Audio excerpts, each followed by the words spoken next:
아무리 계산해도 답이 안 나올 때라는 제목으로 하나님 말씀 증거하도록 하겠습니다. 우리가 예수 그리스도의 은혜로 말미암아 치유를 받고 또 예수님의 십자가 때문에 이제 신앙을 붙들게 됐습니다. 근데 중요한 거는 이제 구원 받은 것도 중요하지만 유지가 중요하겠죠. 유지의 힘, 이게 꼭 필요하다는 것입니다. 우리가 어떻게 유지할 것인가, 그럴 때 존재가 누군지를 아는 게 되게 중요해요. 고린도후서 5장 17절이죠. 누구든지 그리스도 안에 있으면 새로운 피조물이라. 이전 것은 지나갔으니 보라 새 것이 되었도다. 새로운 피조물이라는 의식, 이게 굉장히 중요하다는 것입니다. 그래야 이길 수 있는 거죠. 이스라엘 백성들이 하나님 백성이라는 새로운 피조물이 됐습니다. 그런데 이게 막 흔들리잖아요.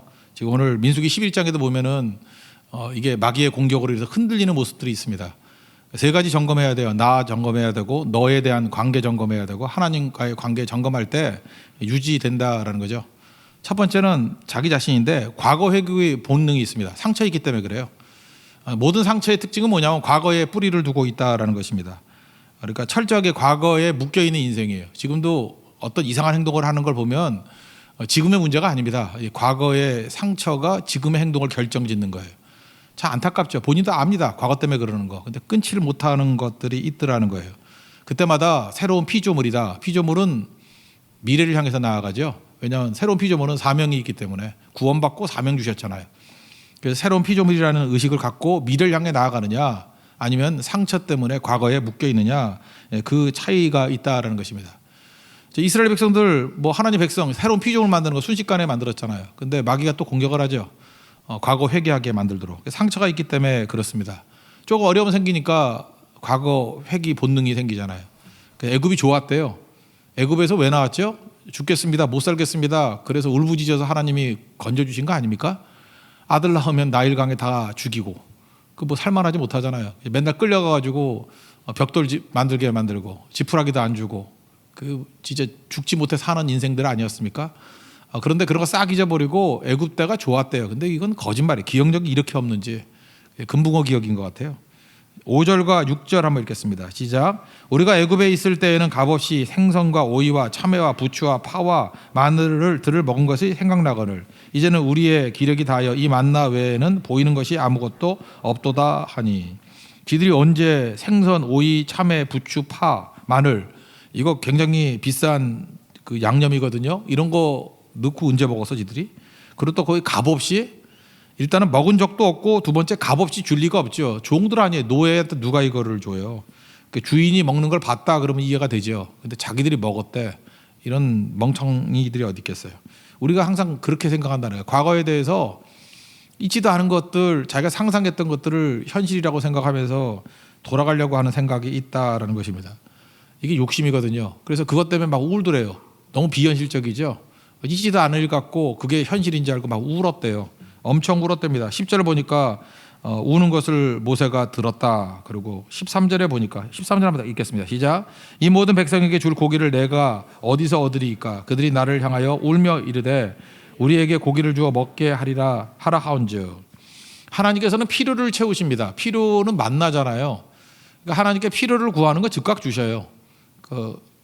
일용할 양식 이런 거 필요잖아요. 필요한 것들은 다 주신다고. 무엇을 먹을까, 무엇을 마실까, 무엇을 입을까 염려할 거 없어요. 필요한 거 다 채워주신다고. 근데 대부분 내가 없다 그러는 것 중에 상당수, 하나님이 구했는데도 안 주시는 것들은 욕심일 가능성이 큽니다. 그러니까 만나는 필요해요. 그거 없으면 죽잖아요. 그러니까 만나는 공급해 주시죠. 그렇지만 고기는 이건 욕심이죠.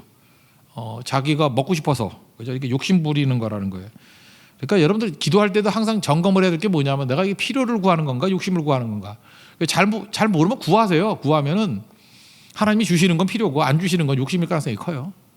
자꾸만 구해도 안 주시잖아요. 자꾸만 구해도 안 주셔. 근데 내가 안 죽고 있어. 그러면 욕심이에요. 왜냐하면 필요를 안 주시면 죽는다고. 그러니까 안 죽고 있다라는 건 필요는 공급되고 있다라고 생각하는 게 옳다라는 것입니다. 이게 먼저 깨져야 된다는 거예요. 그래서 하나님 앞에서 내 신앙이 온전해지기 위해서는 내 필요와 욕심이 막 뒤섞여 있는 것들을 드러내게 만드셔서 이거 깨게 만드는 거예요. 시므온 할아버지가 예수님 아기 데리고 나올 때 이렇게 찬송하는 게 나오죠. 누가복음 2장 34절 보니까 예수님이 어떤 분이냐, 패하거나 흥하게 하는 분이다, 그렇게 얘기를 하고, 35절 보니까 여러 사람의 마음의 생각을 드러낸다, 이렇게 말씀해요. 예수님이 하시는 일이 뭐예요? 패하고 흥하게 만드는 거. 뭐 예수님께 나아가면요, 이렇게 흥하게 만드는 거, 신앙은 흥하게 만들겠지만 우리의 욕심 이렇게 패하게 만드는 게 있다라는 거예요. 그리고 그 사람의 마음의 생각이 어떠한지를 이렇게 드러내는 거죠. 이 사건을 통해서 이스라엘 백성들이 얼마나 욕심에 의해서 움직이는지를 다 드러내게 되더라. 그러니까 나를 점검하게 되는 거죠. 나를 뭘 점검해야 되겠습니까? 그죠? 내게 깨져야 될 것들이 있다는 거예요. 그게 바로 뭐예요? 욕심의 탑들. 깨져야 된다는 거예요. 그거 아니면은 마귀가 우리 방해할 때 우리가 일 못해요, 주의 일. 왜냐하면 사명에서 쭉 나가야 되는데 자꾸만 우리가 욕심을 자극한다고. 그럼 욕심 채우려고 그러다가 기웃기웃하다가 아무 일도 못할 거 아니에요. 그죠? 그러니까 욕심에 의해서 움직이는, 욕심은 미끼입니다. 우리 인생 망치게 만드는 거.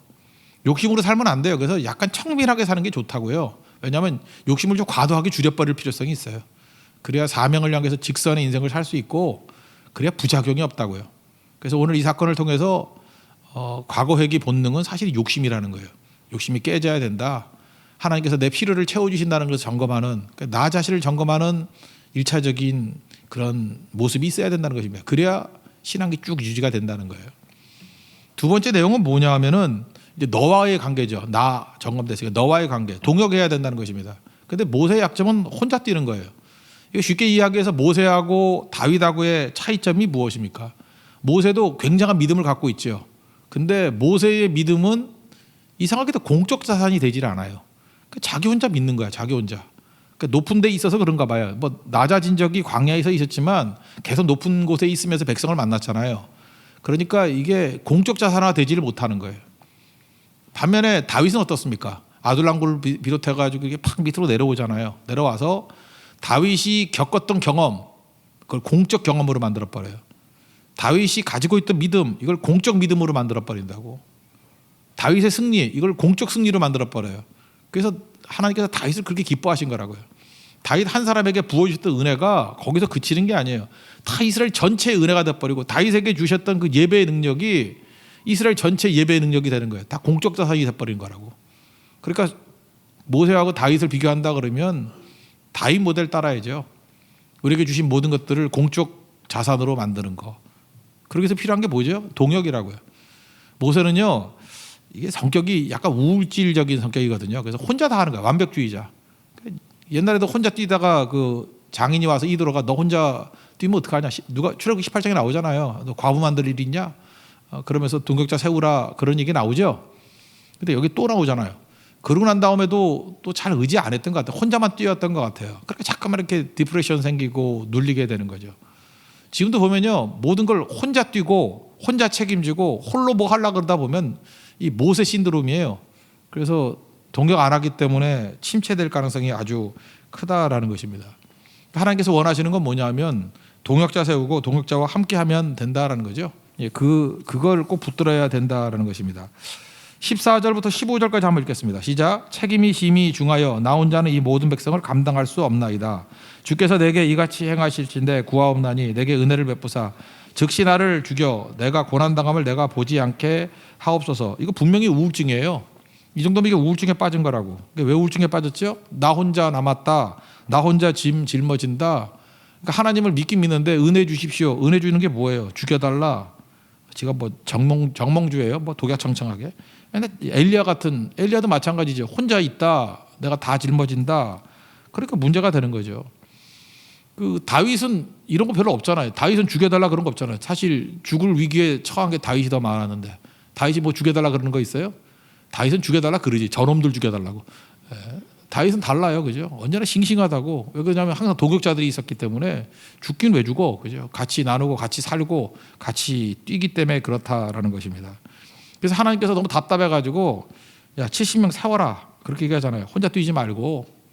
그리고 또 주변에 그 장막에 나오지 않았던 사람, 또 아웃사이더 중에 엘닷과 메닷이라는 사람이 있었어요. 근데 여호수아가 와가지고 쟤네 우리 말 안 듣고 자기 혼자서 막 예언하는데요. 그랬더니 놔두라 그러잖아요. 그러니까 무슨 얘기예요? 이제 모세가 깨달은 거죠. 동역자 세워야 되고 내 영향권에 없다 할지라도 하나님이 쓰시는 사람이 있다 그러면 방해해서는 안 된다. 얼마나 넓어져요. 그러니까 해결이 되는 거죠. 이렇게 해서 해결이 된다는 거예요. 처음에는 하나님께서 홀로 뛰십니다. 1대1로 한 사람에게 은혜 주시고 애굽의 10가지 재앙 하나님 홀로 하셨잖아요. 뭐 인간의 도움 얻었나? 홍해 갈라지는 거 너희는 가만히 있어라. 싸울 필요 내가 싸운다. 그죠? 그리고 홍해 갈라지셨잖아요. 그런데 하나님이 그렇게만 하시는 게 아니라 그 다음에는 동역자와 함께 일하시길 원해요. 그래서 아말렉 출애굽기 17장이 터닝 포인트죠. 17장 터닝 포인트 홀로 뛰는 게 아니다. 18장 동역자 세우라. 벌써 달라지죠. 믿음의 공적 자산화. 하나님께서 출애굽기 17장 18장에서 그걸 보여주시는 거라고요. 아말렉과 싸워서 승리할 때 어떻게 싸웁니까? 산꼭대기에 올라갈 때 모세 혼자 기도 못하죠. 팔 아파서. 아론과 훌 도와주고 밑에는 여호수아가 전쟁하고 하나님이 물론 도와주셨죠. 여호와 니시의 하나님이 깃발 되신 하나님이 승리 되신 하나님이 도와주셨지만 눈에 띄게 뛰는 건 아니잖아요. 뒤에서 도와주셨지. 그죠? 실제로 사람들의 눈에 볼 때는 누가 싸우는 거예요? 여호수아가 싸우는 거고 사람들의 눈에 볼 때는 모세가 기도하고 있는 거예요. 하나님께서 그렇게 전이시켜 주시잖아요. 그래서 하나님께서 원하시는 건 뭐예요? 우리가 전사가 되기를 원하신다는 거예요. 앉아가지고 구경꾼이 아니라 우리가 싸워서 이기는 것을 하나님이 기뻐하십니다. 그래서 우리가 어릴 때 믿음의 초창기에는 하나님이 띄워주시지만 그 다음엔 네가 한번 싸워볼래? 내가 힘줄 테니까 네가 이겨볼래? 그래서 아버지의 마음이에요. 최종 승리가 우리 손에서 이루어지기를 원하신다라는 것입니다. 그러기 위해서 필요한 게 뭐예요? 동역자를 세우는 거. 동역자 안 세우면은 우울증 빠집니다. 전 여러 번 봤어요. 그죠? 혼자 뛴다 그러면 이게 짐에 무거워서 무너지게 돼 있다고요. 동역자. 얼마나 중요한 거예요. 그죠? 우리도 특송하는 자매 뭐 노래 부르다가 우는 거예요. 틀린 거예요. 뭐가 맞아요? 울었나? 울었다고 합시다. 하나님의 성령이 감동을 줘가지고 우르르 무너졌는가 보죠. 아니면 뭐 옛날에 헤어졌던 남자친구가 생각났는지 하여튼 그렇게 울었단 말이에요. 그러면 이게 어색하게 갈 수도 있는데 이렇게 뭐 성가대부터 시작해 같이 찬양을 해서 마무리 지어주니까 난 솔직히 말해서 감동받았거든요. 혼자 잘 부른 것도 좋지만 이렇게도 끝나네. 하나님께서 이렇게도 또 아름답게 만드시네. 그래서 성도는 그래서 아름다운 거예요. 왜냐하면 약하고 쓰러질 때 도와주잖아요. 그죠? 그때 이 마음은 순수한 마음이죠. 골탕 먹어라 그게 아니라 그죠? 같이 아름다움으로 이렇게 포장해 주니까 덮어 주니까 이 속죄소라는 게 이게 덮는다는 뜻이거든. 은혜로 덮어 주니까 훨씬 더 풍성해지잖아요. 하나님께서 그렇게 우리를 이끌어 가신다는 것입니다. 그래서 여러분들 너와 함께 일할 수 있는 걸 배우십시오. 동역자 세워지는 거. 그러면 짐도 가벼워질 뿐만 아니라 일어서게 된다는 것입니다. 그러면 신앙이 쭉 유지가 돼요. 홀로 뛰는 신앙은 오래 못 갑니다. 그렇지만 동역자 함께 싸우는 싸움은 오래 갈 수 있다는 거예요. 그리고 세 번째, 나에 대한 점검이 됐고 과거 회기 성량 깨버리고 새로운 피조물이라는 미래에 붙들라 그랬죠. 그 다음에 동역자 세우고 우울 증상에서 벗어난다고요. 짐에서 벗어난다고. 세 번째는 하나님이죠. 내가 상황을 계산하면 나 너 합쳐봐야 인간이잖아요. 계산이 아니라 답이 안 나와요. 그때 내 생각 말고 하나님의 특별한 일이 있을 것이다. 하나님이 특별한 능력이 있을 것이다. 그거 붙드는 거예요. 그때 하나님께서 말씀하신 게 뭐냐면 내 손이 짧으니 이런 거예요. 내 손이 짧으니 Is my arm too short? 내 손이 짧으니? 내 손이 짧으니? 그런 거죠. 하나님께서 고기 달라 그러니까 고기 준다 그랬어요. 그런데 하나님이 약간은 좀 과장하는 것 같아요. 야, 하루 이틀 주는 게 아니라 한 달 동안 줄게. 그래서 냄새 날 정도로, 지겹다 그럴 정도로 엄청 줄게. 그랬더니 모세가 좀 머리가 좋거든요. 그래서 계산을 하는 거예요. 아니 장정만 60만인데 양떼를 잡으면 몇 마리를 잡아야 되고 소떼를 잡으면 몇 마리를 잡아야 되고 바다 광야에서 바다가 언제 가나 거기 물고기 잡으러. 근데 하여튼 홀로 생각하는 거예요. 바다에 가서 그물질해 가지고 물고기를 잡으면 이거 어느 세월에 그걸 잡아서 60만 먹이고 애들까지 다 합치면 한 200만 될 건데 이거 어떻게 먹이나라고 잔머리 굴렸어요. 우리가 맨날 그래요. 뭐 하면은 맨날 내 한계를 가지고 계산을 한다고. 답이 안 나오는 거죠. 이 빌립도 그랬잖아요. 오병이어 기적이 있을 때 뭐 200데나리온의 떡이 모자란다. 돈도 없을 뿐더러 그거 어디 가서 사와? 그죠? 그러니까 답이 없다라는 거죠. 그러니까 계산하면 계산할수록 빌립같이 바보 되고 모세같이 바보 되는 거예요. 바보짓 한번 볼까요? 21절 22절 읽겠습니다. 시작. 모세가 이르되 나와 함께 있는 이 백성의 보행자가 60만이온데 주의 말씀이 한 달 동안 고기를 주어 먹게 하겠다 하시오니 그들을 위하여 양떼와 소떼를 잡은들 조카오며 바다의 모든 고기를 모은들 조카리까. 그러니까 계산하는 태도 없어야 되고 내가 모르는 하나님의 방법이 있다, 이걸 믿어야 되는 거죠. 그래서 23절에 하나님 뭐라 그래요? 내 손이 짧으니 그러잖아요. Is my arm too short? 원문에는 그렇게 안 나오죠. Is the Lord's arm too short? 하나님의 손이 짧으냐? 23절 읽겠습니다. 시작. 여호와께서 모세에게 이르시되 여호와의 손이 짧으냐? 내가 이제 내 말이 내게 응하는 여부를 보리라. 하나님은 전능하십니다. 이 말도 좋지만 하나님이 좋아하시는 표현은 뭐냐면 내 손이 짧으냐? 그러는 거예요. 그러니까 여러분들 어딜 가나 그래요. 하나님은 전능하시다. 이거 동의어가 뭐예요? 하나님 손이 짧으냐? 하나님 손이 롱팔이에요. 롱팔. 그죠? 짧지 않아요. 가제트 팔이에요. 가제트 알아요? 이렇게 쫙 나가는 거. 하나님 손이 짧으냐? 안 짧다는 거죠. 그러니까 불가능이 없다는 거예요. 전능하신 나의 주 하나님은 능치 못할 일이 없다는 거예요. 그걸 뭐라고 표현했어요? 내 손이 짧으냐? Is my arm too short? 내 손이 짧지 않다는 거죠. 하나님의 손은 강력하다 그런 거죠. 홍해 계산이 나옵니까? 인간 계산으로는 뭐 맨날 보는 거지만 앞에는 바다, 뒤에는 애국 군대. 답이 없잖아요. 답이. 거기서 우리는 뭐 결과를 아니까 바다로 가는 길 안다 그러지 무슨 답이 있어요 거기에. 배 타고? 그 60만을 배 타고 언제 가? 배가 어디 있어? 싸우면 여긴 전사들인데 전차 몰고 오는데 노예 출신인데 싸워본 적도 없는데요. 답이 없잖아요. 답이. 죽는 것밖에 더 있어요. 근데 하나님께 구했더니 하나님이 가만히 있어요. 내가 싸운다고. 상상도 못할 일들이 벌어져. 상상 아무도 못했을 거예요. 바다의 길이 났어요. 바다의 길이. 그게 하나님이 일하시는 거예요. 내 손이 짧으냐? 그런 거죠. 비슷한 게 신약에도 나오잖아요. 남자만 5,000명이래. 남자 숫자만 계속 얘기하네요. 그죠? 광야에서 어떻게 해요? 배고픈데 3일을 굶었대. 뭐 먹지요? 200데나리온의 떡이 부족한데요. 근데 어디 가서 사요? 그렇죠. 우리가 아무리 오병이어 떡을 사온다 할지라도 우리 오병이어 떡집이 있잖아요. 그것도 하루 전에 예약해도 몇백 개도 예약해야 되는데 60만 원을 어떻게 예약을 해요? 말이 안 되는 거지. 우리 마스크 대란하고 똑같은 거지. 그죠? 마스크가 뭐 1,000만 장이 필요해요. 그러면 그거 어떻게 구해요? 그걸 못 구하잖아요. 그래 답이 없다라는 거죠. 그럴 때 하나님께서 내 손이 짧으냐?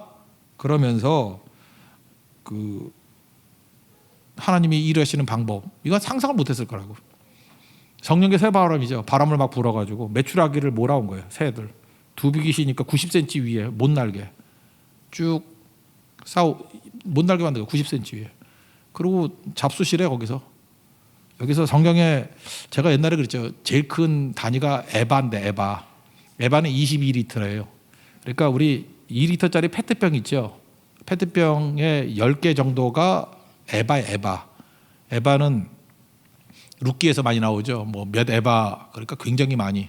그죠? 페트병 그 10개니까 한 30개 정도를 가져가래. 그럼 꽤 많은 거예요, 이 곡식이. 근데 호멜이라는 게 여기 처음 나오는데 호멜은요 에바의 10배예요. 에바의 10배.